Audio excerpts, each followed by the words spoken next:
അസ്സലാമു അലൈക്കും വറഹ്മത്തുള്ളാഹി വബറകാതുഹു. വളരെ അൽഹംദുലില്ലാഹി റബ്ബിൽ ആലമീൻ വസ്സലാത്തു വസ്സലാമു അലാ അസ്റഫിൽ മുർസലീൻ വഅലാ ആലിഹി വസഹ്ബിഹി അജ്മഈൻ. അമ്മ ബഅദ്.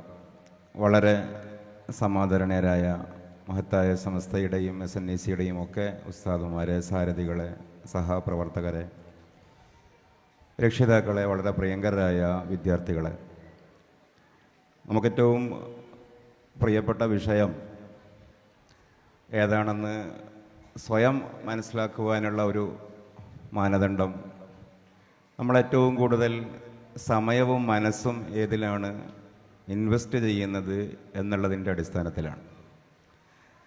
ഒരു 1.5 മണിയോളം, ഒരു 14.5 മിനിറ്റ് കൂടി ഇതിൻ്റെ ഭാഗമായി, അതിനുശേഷം ദുആയും നമ്മളിതിൻ്റെ ഭാഗമായി നിൽക്കുക എന്നുള്ളത് നമ്മൾ നമ്മെ വിലയിരുത്തുന്നതിൻ്റെ കൂടി ഭാഗമാണ് എന്ന് ഓർമ്മപ്പെടുത്തുകയാണ്.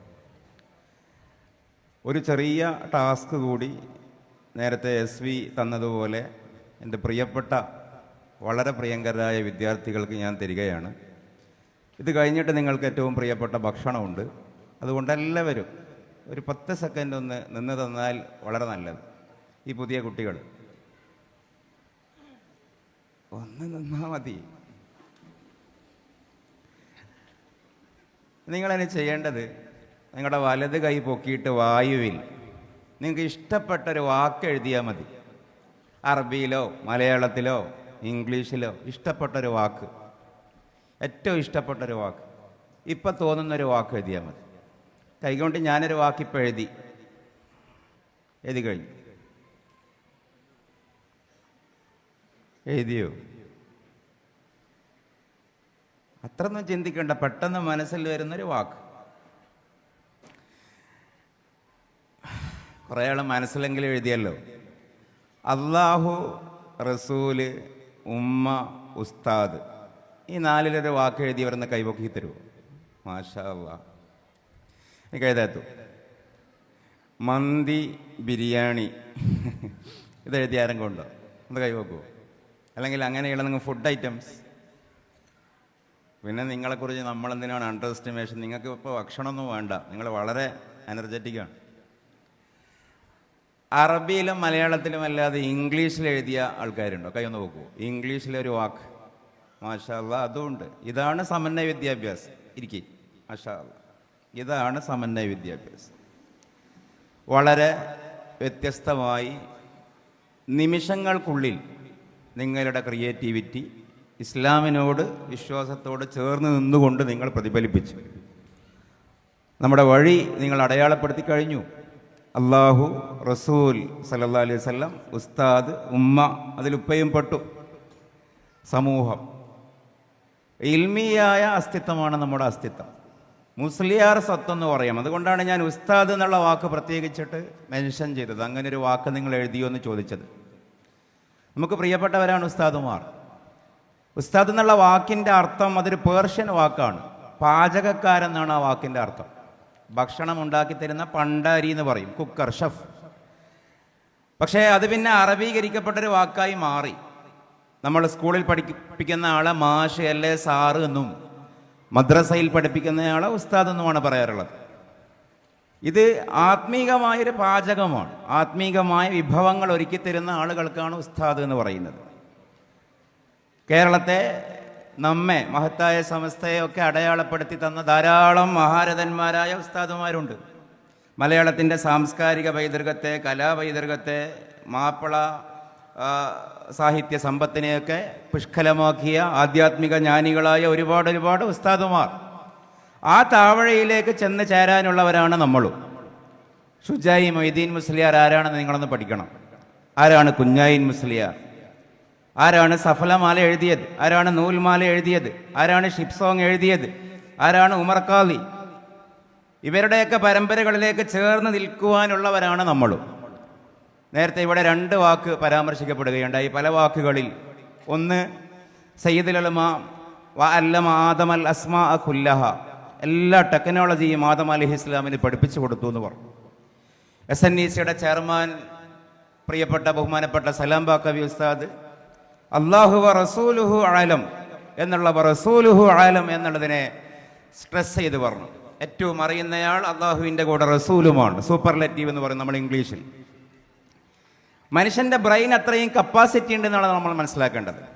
ആദം അലൈഹിസ്സലാമിനെല്ലാം മനസ്സിലായി എന്ന് അഭ്യസിപ്പിക്കപ്പെട്ടു എന്ന് പറയുമ്പോഴും മനുഷ്യൻ്റെ പരിമിതിയെ അതിൻ്റെ മാക്സിമം സാധ്യതയിൽ റസൂലുള്ളാഹി സ്വല്ലല്ലാഹു അലൈഹി വസല്ലമയിലൂടെ അള്ളാഹു സാക്ഷാത്കരിച്ചു എന്ന് പറയുമ്പോഴും നമ്മൾ മനസ്സിലാക്കേണ്ടത് മനുഷ്യൻ്റെ ബ്രെയിൻ കപ്പാസിറ്റിയാണ്. നമ്മൾ ഉപയോഗപ്പെടുത്തിയാൽ മാത്രം വിശാലമാകുന്ന അത്ഭുതകരമായൊരു സൃഷ്ടിയാണ് ബ്രെയിൻ. ഇപ്പോൾ നമുക്ക് ഏറ്റവും നല്ല ഫോൺ ഏതാണെന്ന് ചോദിച്ചാൽ എന്നേക്കാൾ നല്ല ഫോണിൻ്റെ പേര് നിങ്ങൾ പറഞ്ഞു തരും. തൽക്കാലം നിങ്ങൾ പറയുക ഇന്നതാണെന്ന് ഞാൻ വിചാരിക്കുകയാണ്, സമയമില്ലല്ലോ. ആപ്പിൾ 17 എന്ന് കൂട്ടിക്കോ, ആപ്പിൾ 17. ഓക്കെ അല്ലേ? അല്ലേ? ആണ്. 2500 ആപ്പിൾ 17 ഫോണിൽ കൊള്ളുന്ന മെമ്മറി നമ്മുടെ ബ്രെയിനിൽ കൊള്ളും. ആലോചിച്ച് നോക്കൂ, എത്രയാണ് ബ്രെയിൻ കപ്പാസിറ്റിയുടെ മെമ്മറി പവർ എന്ന് ചോദിച്ചാൽ 2.5 പെറ്റാബൈറ്റ് എന്നാ പറയാം. നമ്മൾ GB എന്ന് പറയല്ലോ ലാപ്ടോപ്പിൻ്റെയും ഫോണിൻ്റെയും ഭാഷയിൽ.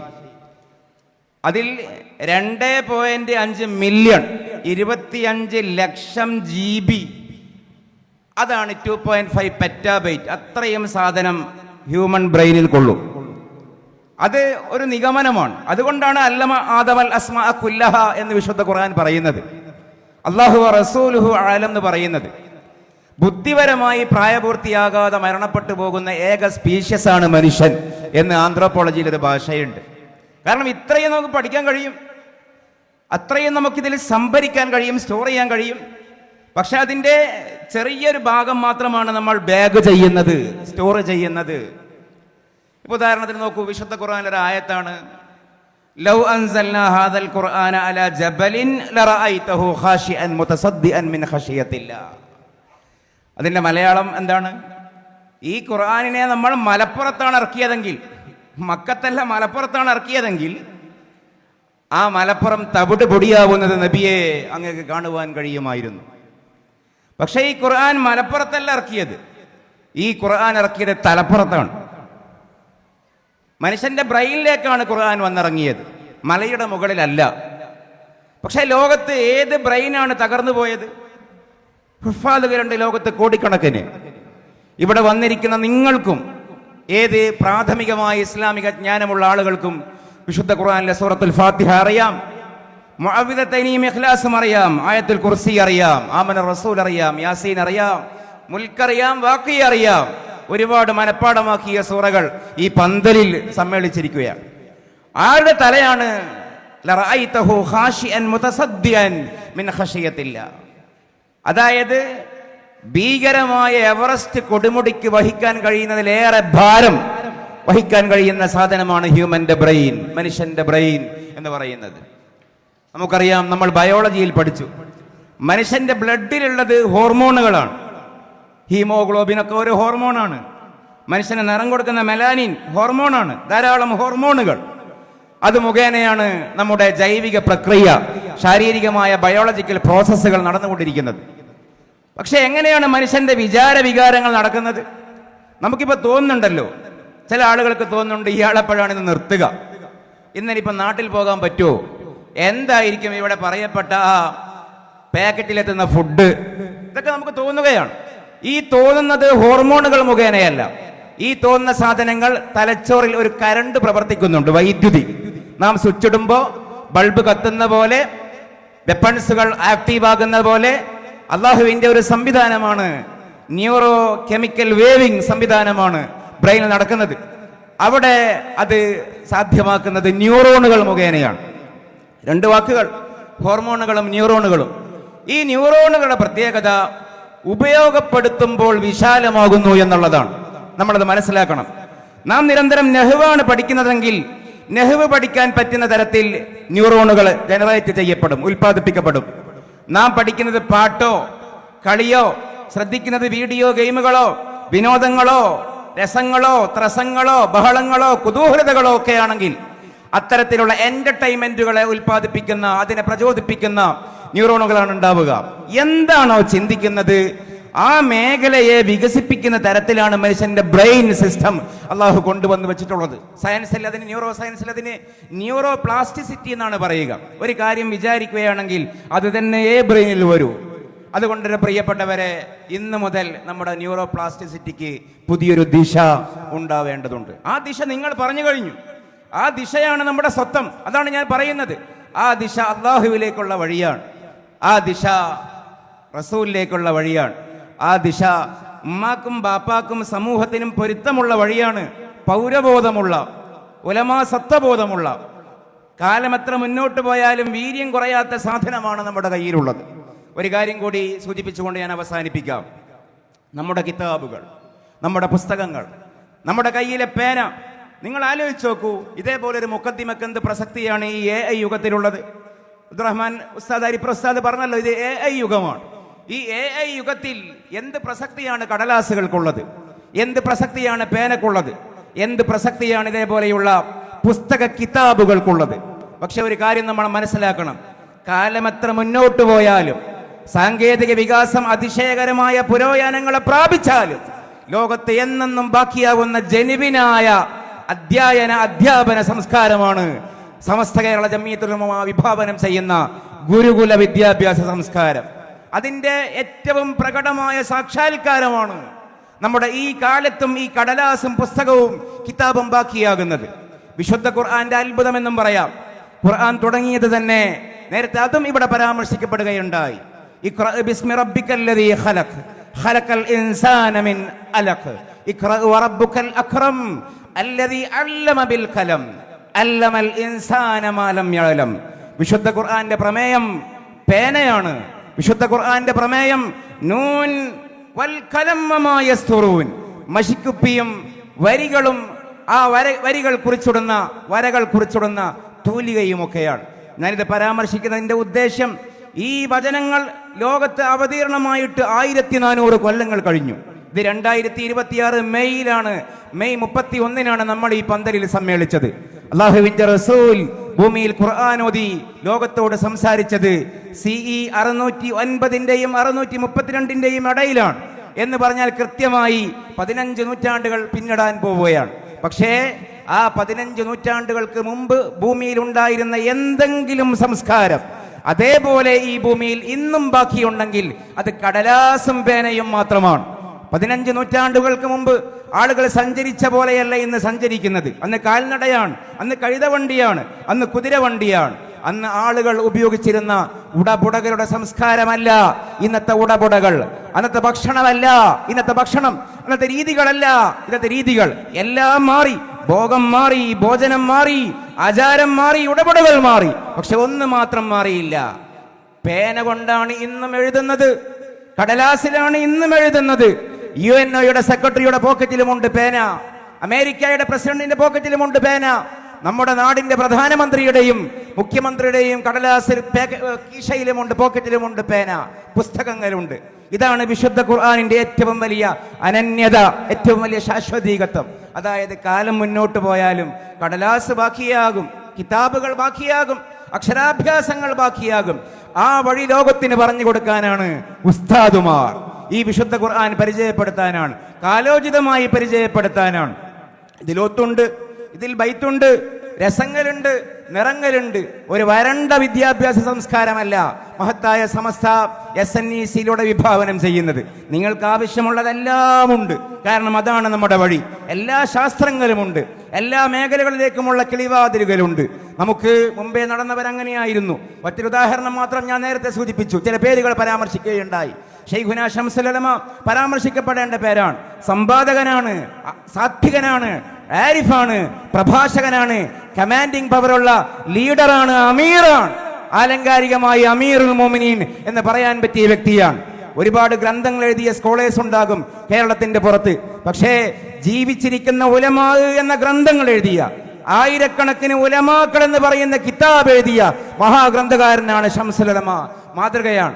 ശംസുൽ ഉലമ എഴുതിയ ഏറ്റവും ഗഹനമായ തഹ്ഖീഖിന്റെ കിതാബാണ് ഇവിടെ ഉദ്ഘാടനം ചെയ്തു പോയ സയ്യിദുൽ ഉലമ. എല്ലാം രചനകളാണ്. ഒന്ന് കടലാസിലെ രചന, മറ്റൊന്ന് മനുഷ്യനെ പണ്ഡിതനെ രചിക്കൽ.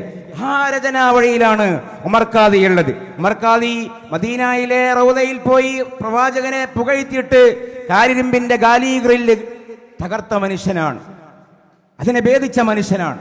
ആ ഉമർ ഖാദി നിങ്ങളെപ്പോലെ മുതഅല്ലിമായ കാലത്ത് തീവണ്ടി കണ്ടപ്പോ അതേ ഉമർ ഖാദി ഒരു കവിത കുറിച്ചിരുന്നു. ആ കവിത ആലപിച്ചുകൊണ്ടാണ് ഞാൻ അവസാനിപ്പിക്കുന്നത്. ഒരു മനുഷ്യന്റെ സർഗബോധം ഉണർത്തിയതാണ്. റൗദയിൽ പോയപ്പോ അകത്തേക്ക് പ്രവേശിക്കാൻ വാതിലടക്കപ്പെട്ടിരിക്കുന്നു.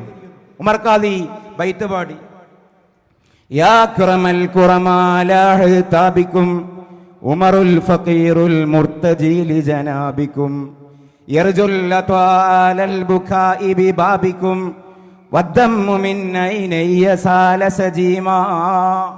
ഇതേ ഉമർ ഖാദി തീവണ്ടി കാണാൻ പോയി താനൂരിൽ. തീവണ്ടിയുടെ അത്ഭുതം കണ്ടു. ഈ ആത്മീക ജ്ഞാനി എന്താ എഴുതി വെച്ചത്? റഅയ്തുഹു ബിബർരിൻ നംസി യാസാഹി മർകബ യസീറു ബിലാ റിജ്ലിൻ അലർ റൈലി ഹാരിബാ ബിസൗത്തിൻ ബികുകൂകു വശീശി മദ്ദുഖാൻ വഫീഹിൽ ഉനാസു വൽ മതാഉ അജായിബാ. ഇവിടെ നേരത്തെ ജോയി MLA സ്കൂളിലൊരു പാട്ട് ഓർമ്മിച്ചല്ലോ. ഇത് വേറെ സ്കൂളിലൊരു പാട്ടാണ്. നമ്മൾ സ്കൂളിൽ പഠിപ്പിക്കുമ്പോൾ തീവണ്ടീൻ്റെ ഒരു പാട്ടുണ്ടായിരുന്നു, കൂക്കൂ കൂക്കൂ തീവണ്ടി കൂകിപ്പായും തീവണ്ടി. ആരാദ്യമായിട്ട് എഴുതിയത്? ആദ്യമായിട്ട് എഴുതിയത് ഖാദിരിയ തരീഖത്തിന്റെ ഷെയ്ഖായ, മലയാളം കണ്ട ഏറ്റവും അഗ്രേസരനായ രാഷ്ട്രീയ ദിഷണാശാലിയായ സൂഫിയായ ഉമർ അൽ ഖാദിയാണ്. അദ്ദേഹം തീവണ്ടി കണ്ടപ്പോൾ അറബിയിൽ ഇതേ വരിയാണ് എഴുതിയത്, റഅയ്തു ബിബർരിൻ നംസി.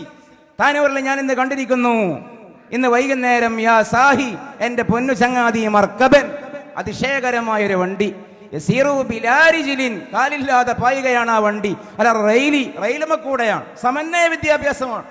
അറബി കവിതയിലേക്ക് ഇംഗ്ലീഷിന്റെ വാക്ക് ചേർത്ത് വെച്ച് നോക്കൂ. അല റെയിൽ, റെയിലുമ കൂടിയാണ് ഓടുന്നത്. ഹാരിബൻ, പേടിച്ച് വിരണ്ടോടുന്ന പോലെ. തീവണ്ടിയെ കാൽപ്പനികമായി അത്രയും സുന്ദരമായി ആർക്ക് അവതരിപ്പിക്കാൻ കഴിയും? തീവണ്ടിയെ പിറകിൽ നോക്കുമ്പോ പേടിച്ചോടുന്ന പോലെ, പായുന്ന പോലെയാണ് അതിന്റെ ഒരു ഫീൽ ഉണ്ടാവുക. പക്ഷെ അതിനേക്കാൾ വലിയ അത്ഭുതം അടുത്ത വാക്കാണ്. ബിസൗത്തിൻ ബികുകൂ കൂകൂ തീവണ്ടി, ബിസൗത്തിൻ ബികുകൂ, കുകൂ എന്ന ശബ്ദമുണ്ടാക്കി, ശീശി എന്ന ശബ്ദമുണ്ടാക്കി. അന്ന് ഇലക്ട്രിക് ട്രെയിൻ അല്ല, കൽക്കരി ട്രെയിനാണ്. ആ ഒച്ചയുണ്ടാകും. ബിസൗത്തിൻ ബികുകൂ വശീശി മദ്ദുഖാൻ, പുകയുമുണ്ട് കേട്ടോ കൂട്ടുകാരാ. ഫീഹിൽ ഉനാസു വൽ മതാഉ, അന്ന് ചരക്ക് വണ്ടി വേറെയും ആൾവണ്ടി വേറെ ആയിരിക്കില്ല, അല്ല ഒന്ന് തന്നെയായിരിക്കും. അതിൽ ആൾക്കാരുണ്ട്, ആൾക്കാരെ ചരക്കുണ്ട്. അജായിബ, അത്ഭുതം തന്നെ, അതിർപ്പം തന്നെ ചങ്ങാതി എന്ന് കവിത എഴുതി വെച്ച മനുഷ്യനാണ്. അല്ലാഹുവിന്റെ റസൂലിന്റെ റൗളയിൽ പോയിട്ട് അത്ഭുതമുണ്ടാക്കിയ മനുഷ്യനാണ്. മലയാളത്തിന്റെ പൗരബോധത്തെ സജീവമാക്കിയ മനുഷ്യനാണ്. ഈ SNECയുടെ മൻഹജിന്റെ അങ്ങേ തലക്കൽ ഒരുപാട് ആളുകളുടെ കൂട്ടത്തിൽ, മഹാരഥന്മാരുടെ കൂട്ടത്തിൽ നമുക്ക് വഴിയും വെളിച്ചവും തരുന്നത് അള്ളാഹു അനുഗ്രഹിക്കട്ടെ. അതാണ് ഉസ്താദ് സ്വത്തം, അതാണ് ആലിം സ്വത്തം, അതാണ് നമ്മുടെ സ്വത്തം. അള്ളാഹു സാക്ഷാത്കരിക്കാൻ അനുഗ്രഹിക്കട്ടെ. വാഹുദ അൽഹംദുലില്ലാഹി റബ്ബിൽ ആലമീൻ. അസ്സലാമു അലൈക്കും വറഹ്മത്തുള്ളാഹി വബറകാതുഹു.